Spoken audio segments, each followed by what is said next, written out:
আল্লাহ তাআলা কোরআনে আছে, হাদিসে আছে, প্রত্যেকটা নেকি লেখার সময় রমজানে ফেরেশতা তো আল্লাহকে জিজ্ঞেস করবে, আল্লাহ 70 লিখবো? আল্লাহ বলবে না, আরো বাড়াইতে হইব। কেডা নাম কও? আব্দুল আউয়াল। আচ্ছা তো লেখ 700 লেখ। ও না না 7000 লেখ। না না 70,000 লেখ।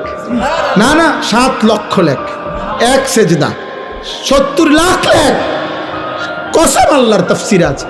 7 কোটি লেখো, 70 কোটি লেখো, 70,000 কোটি লেখো। কখনো কখনো মহান আল্লাহ পাক তার দয়ার সাগরে যখন উথলে ওঠে, আল্লাহ বলে, ফেরেশতা তুমি লেখো না, আমি নিজ হাতে লিখব। সাআকতুবু সাআকতুব, আমি লিখুম, আমি। তুই পারতি না ফেরেশতা, তোর কম্পিউটারে দুধ ধরে না, তোমার কলম হইতো না। আমার বান্দার সেজদা এটারে নেকি, রোজা এটারে নেকি, আমি উঠামো, আমি।